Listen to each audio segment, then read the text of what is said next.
কি হলো এটা? ভাই খেয়াল করেনি, কিছু মনে করো না, আমি একটু তাড়াহুড়াতে আছি। ঠিক আছে যাও।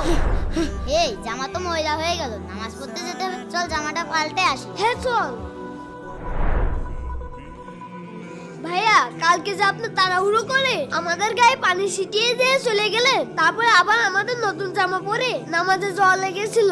হ্যাঁ তা কি হয়েছে, তোরা কি বলতে চাচ্ছিস? ভাই বলতে চাচ্ছি রাস্তাঘাটে দেখে শুনে চলাফেরা করবেন। ওই তোরা আমাদের শিখাবি রাস্তাঘাটে কিভাবে চলাফেরা করব? আমাদেরকে চিনিস? আচ্ছা ভাই একটা দাওয়াতে যাবেন? দাওয়াত? দাওয়াতে তো যাওয়াই যায়। হ্যাঁ হ্যাঁ যাবো চলো। ভাই দাঁড়ান, এটা কোনো খাবারের দাওয়াত নয়, এটা আল্লাহর দাওয়াত। আপনারা দুইজনই চলুন নামাজ পড়ে আসি।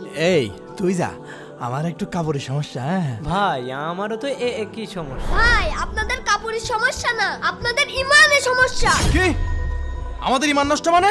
তোরা জানিস আমরা প্রত্যেক সপ্তাহে জুমার নামাজ পড়তে যাই, আর তোরা বলছিস ইমান নষ্ট? আর এবার ঈদের নামাজ সবার সামনের কাতারে পড়েছিলাম। হ্যাঁ ভাই শোনেন, আল্লাহর রাসূল বলেছেন পবিত্রতা ঈমানের অঙ্গ। আপনারা যদি পবিত্রই না থাকেন তাহলে নিজেদেরকে ঈমানদার কিভাবে বলেন?